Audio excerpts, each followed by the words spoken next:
Hello दोस्तों, एक बार फिर से स्वागत है आपका स्मार्ट कार रिव्यू के बिल्कुल नई फ्रेश वीडियो में। टाटा पंच हरिद्वार और ऋषिकेश से घूमकर वापस आ चुकी है फरीदाबाद। अब फाइनली बात निकल कर आता है कि कितना खर्चा आया, किस रास्ते पे गए, कैसे गए, रोड कैसा मिला और कितने घंटे का सफ़र हुआ। ये सारा कुछ मैं आपको आज डिटेल में बताने वाला हूँ और थोड़ा मज़ा भी एक्सप्लोर हो जाएगा कि आप किस तरीके से घूम सकते हैं। आराम से 4-5 जने निकलो, आराम से घूम कर आ सकते हैं। कहाँ पे दिक्कत दी है टाटा पंच, मतलब टाटा की गाड़ी बदनाम तो है, लेकिन कहाँ पे ये थोड़ी दिक्कत दी वो सारे कुछ आज आपको डिटेल में बताना चाहूँगा। सबसे पहले थोड़ा ना इसका इंट्रो बताना चाहूँगा। देखो, सबसे पहले इस गाड़ी को जो भाई नहीं जुड़ रहे हैं ना उनको मैं बताना चाहूँगा। ये गाड़ी है पेट्रोल, इसमें आपको सीएनजी वगैरह नहीं है, प्योर बेस मॉडल है। और बेस मॉडल मैंने अपने मन से लिया, ऐसी कोई दिक्कत नहीं कि बजट का इशू या फिर किसी तरीके का कोई इशू था। मैंने अपने मन से लिया कि भाई अपने तरीके से इसको डेकोर करवाऊँगा। जब लास्ट में इसको 2 साल हो जाएंगे ना, तब इसको मैं अपने मन चाह हिसाब से इसको बहुत बढ़िया तरीके से ना डिज़ाइन करवाऊँगा। तो इस हिसाब से अभी नई गाड़ी है तो मैं सोच रहा हूँ कि थोड़ा छोड़ कर चलते हैं, कोई बात नहीं, जैसे चल रही है चलाते हैं। जब ये गाड़ी पूरी तरीके से ये ऐसे मतलब कि घर वाले देखना छोड़ देंगे, हाँ दूसरी गाड़ी पे ध्यान देने लग जाएंगे, तब मैं इस गाड़ी को अच्छी तरीके से डेकोर करूँगा, जिसमें कि मुझे कहीं से भी कुछ बातें सुनने के लिए नहीं मिलेगा। तो देखो अभी क्या है, ये गाड़ी प्योर बेस मॉडल है, इसके अंदर सीएनजी वगैरह बिल्कुल भी नहीं है। सीएनजी वगैरह मैं आपको दिखाऊँ तो सीएनजी देखो, इसमें आपको सीएनजी वगैरह किसी तरीके से नहीं देखने के लिए मिलेगा। इस गाड़ी के अंदर आपको 1.2 लीटर का नेचुरल स्पीडर पेट्रोल इंजन देखने के लिए मिलता है, जो कि 83 bhp के करीब पावर और 115 न्यूटन मीटर का टॉर्क निकाल कर देती है ये गाड़ी। लेकिन जब बात निकल कर आता है कि ये गाड़ी जब ऋषिकेश गई तो किस हिसाब से अपने को माइलेज निकाल कर दी, या फिर किस हिसाब से इसने पेट्रोल खाया, या फिर किस हिसाब से इसने पेट्रोल को पिया, वो सारा कुछ के बताने की कोशिश करूँगा। तो देखो भाई, मैंने इसका इंट्रो वगैरह करवा दिया। माइलेज वगैरह मैंने चेक करा था, ऐसी नॉर्मल 10 से 15 किलोमीटर के करीब मैंने इसको चेक करा था इसका माइलेज। तो उसमें ये माइलेज दी थी 15 से 18 kmpl के करीब माइलेज निकाल कर दी। लेकिन असल बात जब आया, जब मेरे को मिला कम से कम तो 100 किलोमीटर का रास्ता, ऐसा रास्ता कि भाई एकदम मक्खन जो होता है ना, एक तिनका, एक पत्थर जो होता है ना, वो पत्थर भी उस रोड पे नहीं था। एक छोटा सा पत्थर, एक तिनका भी होता है ना, मतलब इतना घर भी साफ़ नहीं होगा जितना वो रोड अपना साफ़ था। उसको कहते हैं दिल्ली टू देहरादून वाला रास्ता, जो कि इतना ज़बरदस्त रास्ता था भाई, आप देखकर उस पर हैरान हो जाओगे। अगर उस पर आपने एक बार ड्राइव कर लिया ना, तो आपको ऐसा फील हो जाएगा हरिद्वार आप महीने में 3 से 4 बार घूम आओगे, अगर आपने देहरादून वाला एक बार रास्ता चेक कर लिया तो। आप यूट्यूब पे सर्च करके भी देख लेना दिल्ली टू देहरादून वाला रास्ता कैसा है, तो आपको एक बार प्यार हो जाएगा। दिल्ली से हरिद्वार पहुंचने के लिए 6 से 7 घंटे लगते थे, जहां पे सरकार ने इतना बढ़िया रोड बना दिया है कि अब केवल 2.5 से 3 घंटे में, 4 घंटे में आप हरिद्वार प्यार से पहुंच सकते हैं। तो मुझे कुछ ऐसा अनुभव नहीं था कि कोई रास्ता अच्छा मिलेगा या बुरा मिलेगा। मुझे बस इतना पता था कि 4 से 5 घंटे में गूगल मैप दिखा रही है, तो मैं 5 घंटे लगभग पहुंच जाऊंगा। मैं पहली बार कहीं इतना दूर किलोमीटर गया था अपनी गाड़ी को लेकर। मैं इससे पहले कहीं भी ऐसे नहीं गया था, दोस्त यार के साथ तो जाता रहता था, लेकिन मैं खुद ड्राइव करके इतना नहीं गया था। गया भी मैं ही ड्राइव करके और आया भी मैं ही ड्राइव करके। अब देखो बात निकल कर आती है कि ये पेट्रोल कितना खाई। तो देखो, एक बार जब मैं मुंबई एक्सप्रेस पे चढ़ने वाला था, तब मैंने इसमें डलवाया था 2877 रुपये का पेट्रोल एक जगह, वो हो गया। वो पूरा फुल टैंक हमने करवा लिया था, जिसमें पहले से 5-7 लीटर तेल था। 2877 रुपये का जब हमने पेट्रोल डलवाया तो इसकी टैंक पूरी तरीके से फुल हो चुकी थी। फिर उसके बाद जब हम ऋषिकेश घूम लिए और पहले हरिद्वार घूम लिए, फिर उसके बाद ऋषिकेश घूम लिए, तो आपने को वहाँ पे जब हम वापसी आने लगे ना, तब हमें ज़रूरत पड़ी तेल की कि 500-700 रुपये का और तेल चाहिए इसमें, कम से कम तो 8-9 लीटर पेट्रोल और चाहिए। तो वहाँ पे मैंने 1000 रुपये का, 1010 रुपये का मैंने पेट्रोल डलवाया था। तो हमने डलवाया था 3887 रुपये का तेल, यानी कि 3887 रुपीज़ का हमने इसके अंदर पेट्रोल डलवाया था, जिसमें ये हमें हरिद्वार घुमा के लाई, ऋषिकेश घुमा के लाई, प्लस वहाँ जो भी एक्सप्लोर करने का जगह था वो हम वहाँ पे एक्सप्लोर करें। बढ़िया लगा। अगर मेरा कोई ब्लॉग चैनल नहीं है, नहीं तो मैं आपको ऐसा जगह दिखाता ना, तो वहाँ पे ऐसा फील होता कि भाई हाँ, इस चीज़ों को घूमना चाहिए या यहाँ पे जाना चाहिए। और कहीं से भी गाड़ी में एक खरोच तक नहीं आया। ये थोड़ी बहुत जो गंदगी देख रहे हैं ना, ये ऊपर से अभी तक गाड़ी साफ़ नहीं है। इवन इसका इंटीरियर भी देखोगे ना, तो आपको ऐसा फील होगा कि भाई ऐसी गाड़ी को आप कैसे लेकर चले गए। मैं आपको इसका इंटीरियर भी दिखाऊंगा, आप हैरान हो जाओगे। पिन्नी में ही लेकर चले गए इसको हरिद्वार, मतलब सीट कवर वगैरह तो डलवा लेते हैं, लेकिन ऐसा नहीं। सौरभ भाई थोड़ा सा अलग है, तो वो अलग अलग तरीके से अगला कदम जाए तो बनिया का कोई अगला कदम जान नहीं सकता। वो चीज़ें मैं अपने साथ रखता हूँ।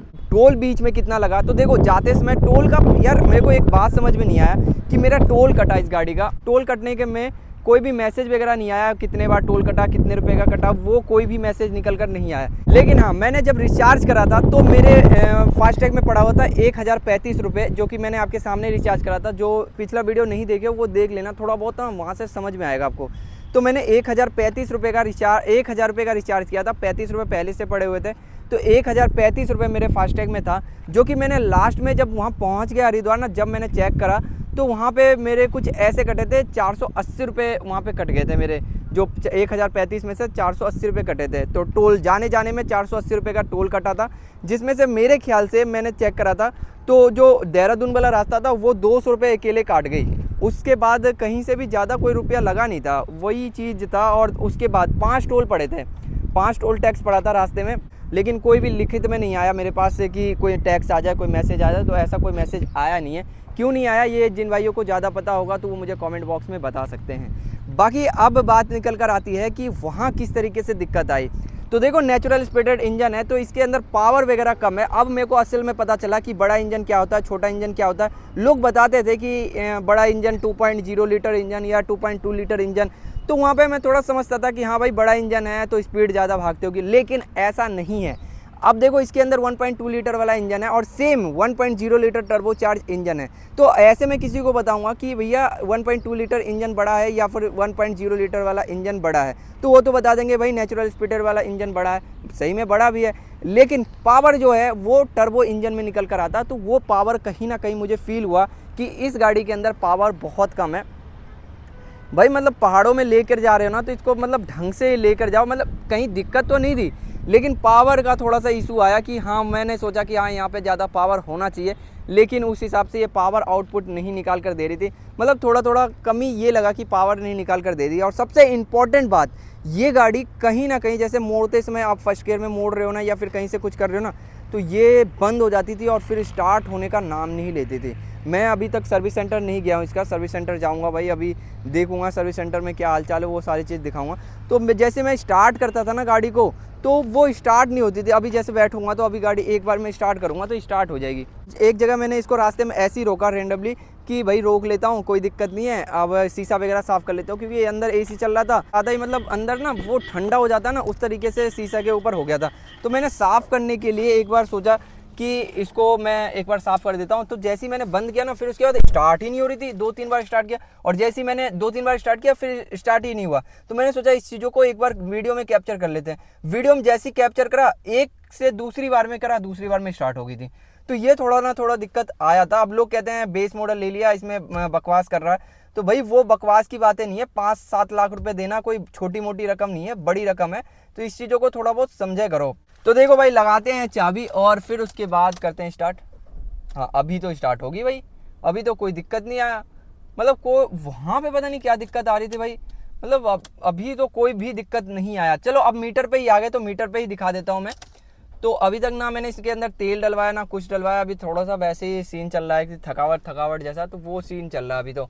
अब देखो, मैंने इसको लेकर गया था ट्रिप ए में ही, तो ट्रिप ए में करीबन इसको चला लिया है मैंने 598 किलोमीटर, जिसमें से ये तकरीबन 590 किलोमीटर के करीब ये मेरे घर आ चुकी थी। 8 किलोमीटर तो मैंने फालतू में चला दिया, अभी भी मैं लेकर आया हूँ कहीं घर से दूर। तो ये 590 किलोमीटर के करीब आया था। और अभी देखो कि एवरेज 17 kmpl के करीब एवरेज दे रही है निकाल कर सिटी मोड में, और 4:50 हो रहा। तो ये चीज़ें आप चेक कर लेना। देखो दिन भी हो रहा। तो ये चीज़ें है कि 590 किलोमीटर चली, जिसमें से ये 3877 रुपये का पेट्रोल खाया। आप एक बार हिसाब लगा लेना, कैलकुलेट कर लेना कि कितना ये पेट्रोल खाया है। ये आपके मन में चल ही रहा होगा कि भैया 3877 रुपये का पेट्रोल खाया, यानी कि 3887 के करीब। तो ये पेट्रोल खाई 590 किलोमीटर से। आप समझ लेना कि 3887 रुपये का 3887 रुपये का पेट्रोल खाई है कुल मिला के, यानी कि 3887 रुपीज़ का ये तेल खाई है कुल मिला के। सिटी और इको में पहले ले गया था, सिटी में फिर लेकर आया था इको में।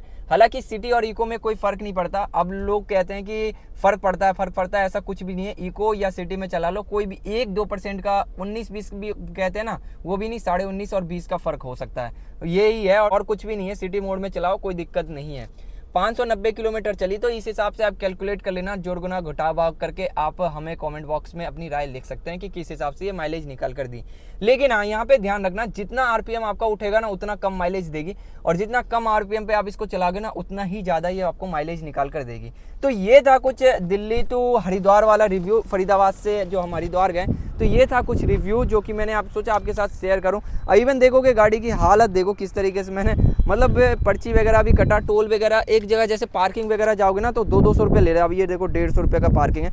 3 जगह लगा, एक जगह ऋषिकेश में लगा और एक जगह हरिद्वार में लगा 200 रुपये पार्किंग, एक जगह और लगा पार्किंग। देखो भाई किस तरीके से गंदा कर रखा है, बिल्कुल इसको फेंक ही देता हूँ, है ना। लोगों को जानना बहुत ज़रूरी है। अब मेरे पास ब्लॉग चैनल तो है नहीं तो मैं एक्सप्लोर करके पूरा दिखाता कि ऋषिकेश कहाँ कहाँ घूमने की जगह है, घाट बढ़िया है, या हरिद्वार में क्या क्या घाट घूमने की जगह है, वो सारी कुछ मैं आपको ब्लॉग चैनल में बताने की कोशिश करता। अभी तो खैर इसमें गाड़ियों वाली बात करता हूँ, तो जल्दी एक ब्लॉग चैनल लेकर आऊँगा जहाँ जहाँ ट्रिप करता हूँ वो चीज़ें मैं आपको दिखाने की कोशिश करूँगा। जिससे क्या होगा कि जो नए बच्चे अभी जो सोच रहे हैं कि मेरे को जाना चाहिए घूमने के लिए, या फिर पहली बार जाने की सोच रहे हैं, तो उनको एक आइडिया मिल जाएगा कि भाई हाँ जाना चाहिए इस तरीके से, और इस तरीके से मुझे भी मज़े लेना चाहिए। भाई घूमो फिरो मौज लो, एकदम स्वस्थ एकदम बढ़िया तरीके से मौज लो, कोई दिक्कत नहीं है। पंच का जो रिव्यू रहा ड्राइविंग एक्सपीरियंस में, ये चीज़ें मैं आपको बताना चाहूँगा कि ड्राइविंग एक्सपीरियंस इसका बहुत कमाल का था। बस एक ही दिक्कत आया कि ये चलते चलते जो बंद हो गई थे ना, वहाँ पे दिक्कत थी, और ज़्यादा कुछ भी नहीं दिक्कत आया इस गाड़ी के अंदर। बाकी ड्राइविंग एक्सपीरियंस में कमाल की गाड़ी है, कहीं से कोई थकावट नहीं आया ड्राइविंग एक्सपीरियंस में। जैसे कि मैं लेके गया ड्राइव करके, फिर लेकर आया, मतलब एक रात ड्राइव करके गया, फिर उसके बाद दूसरी तीसरी रात में मैं इसको वापस लेकर आया, तो थोड़ा ना थोड़ा कहीं ना कहीं ये थकावट वाली बात हो जाती है ना, तो वो नहीं है। मतलब 1-2% का थकावट तो होगा, कोई सी भी गाड़ी हो, तो वो थकावट हुआ मुझे। लेकिन मैं पहली बार ऐसे ड्राइव करके गया तो कोई भी थकावट वाली कोई बात निकल कर नहीं आई। बाकी आपको वीडियो कहीं भी अच्छी लगी तो आप लाइक कर सकते हैं। चैनल पे नए हो तो चैनल को ज़रूर फॉलो करना। अपना कीमती समय देने के लिए धन्यवाद भाई। ये रिव्यू था हमारा, जो कि आपको जानकर कहीं ना कहीं अच्छा लगा हो तो एक लाइक कर सकते हैं। Thank you so much.